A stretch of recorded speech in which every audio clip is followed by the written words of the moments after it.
So this chapter is 3.1 y el título es Cómo me queda, which means how does it fit me? And the first thing that we're going to learn how to do here is use verbs like gustar, which include encantar, interesar, importar, and quedar. So to do this, we need to think back to gustar. And I like me gusta, you like te gusta, he likes le gusta, we like nos gusta, y'all like os gusta, they like, or you plural like les gusta. Same pronouns. So we're still going to use me, te, le, nos, os, les. And those are called indirect object pronouns. And we're going to use them in front of the verb. Now, if you remember, the indirect object pronouns are, they answer the question to whom or for whom. So you may or may not remember the literal meaning of me gustan las uvas is grapes are pleasing to me. Or me gusta jugar al voleibol. Playing volleyball is pleasing to me. So you almost have to say it and think about it backwards in Spanish. So the me te le, nos os les tells me who. Then we're going to add the verb after the me te le, nos os les. And we're going to use the verb in the it form or the they form. So we have interesa or interesan. It interests me would be me interesa. They interest me, me interesan. She loves it, le encanta. She loves them, les encantan. The suit fits you, te queda. The jeans fit you, te quedan, because it's plural. Jeans are plural, they, therefore we use the they form of it. Quedan instead of queda. So what I've done in the past is I've encouraged students to think about all of these, interesar, encantar, importar, and quedar. Think of all of them just like you do gustar. If all else fails and you don't know how to say school is important to me, then what I want you to do is to think about it in the terms of I like school. Because you know how to say that. Me gusta la escuela. Well, once you say that school is important to me or school matters to me, just swap the gusta with interesa. Me interesa la escuela. Okay, so if you think about it that way, hopefully that will help.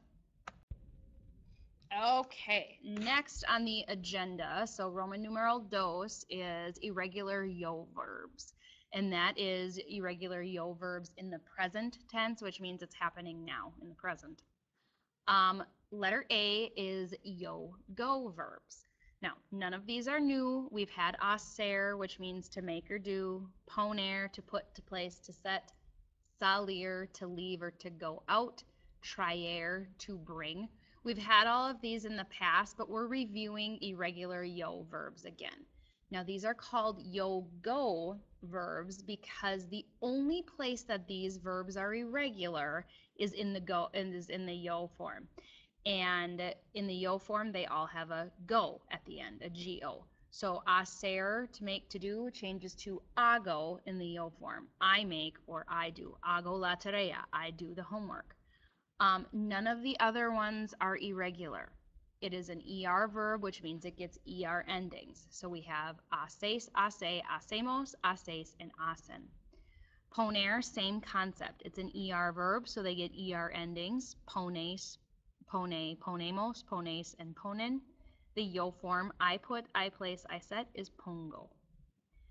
Salir changes to salgo in the yo form. Again, we have the yo go, so it has salgo.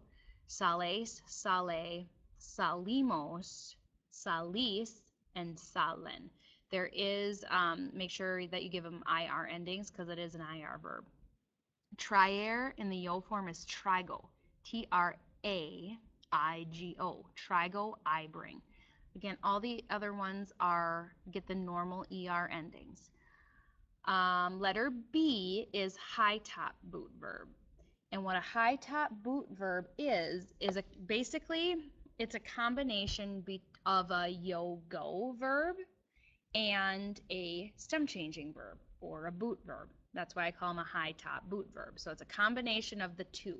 So decir, which means to say or to tell, the yo form is digo. It's a yo-go, digo. But then in the other forms, it's dices, dice. Outside of the boot, we have decimos and decis, and back inside the boot, it's dicen. Tener, meaning to have, venir, meaning to come. These are both high top boot verbs as well. So the yo form is a go, tango, and vengo. Then we have inside the boot, we have tienes, tiene, and tienen. Or for venir, vienes, viene, and vienen. And there are some changers when they're in the low part of the boot. Outside the boot, we have tenemos and tenéis, or venimos and venís. Now, venir obviously gets IR verbs, or IR endings because it's an IR verb. The other part of that then is letter C, which are just irregular verbs, but only in the yo form, like conocer, to know or to be familiar with a person, place, or thing, changes to conozco. Dar changes to doy, to give. Saber, to know how or to know a skill or a fact, changes to say, S-E with an accent. And ver changes to veo, V-E-O. None of the other forms are going to be irregular here. Okay, finally for this chapter, we have Roman numeral 3, and that is pronouns after prepositions, which again, this is review for us. Pronouns after prepositions, the prepositions such as de, con, para, or a, to. Para means for, con means with, de means of or from. We are going to use prepositions. After these prepositions, I have a certain set of pronouns that I need to use. So if something is from me, I use de mi, am I with an accent, instead of de yo. It just doesn't work. It just doesn't work like de yo or a yo or para yo. It doesn't work like that. I have to change it to me, am I. And then we have the with me is conmigo. With you is contigo. Otherwise, after other prepositions, it is para ti, a ti, de ti. And then all of the other ones, so the él, ella, usted, nosotros, nosotras, vosotros, vosotras, ellos, ellas, ustedes, that all of those use just the pronoun that you've already learned. So it's de ella, para ella, con ella. And all of those work just like the subject pronouns that we've already learned. So when pronouns come after a preposition, we use the pronouns that we learned at the very beginning of Spanish 1, unless it's for me. Then I use para mí with an accent over the I, or para ti, no accent for the T. The other exception then would be conmigo, contigo, and consigo. That's with me, with you, and with him or her.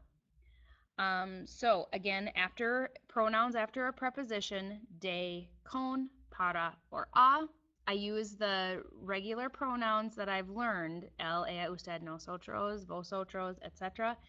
The exception is para mí, de mí, or para ti, de ti.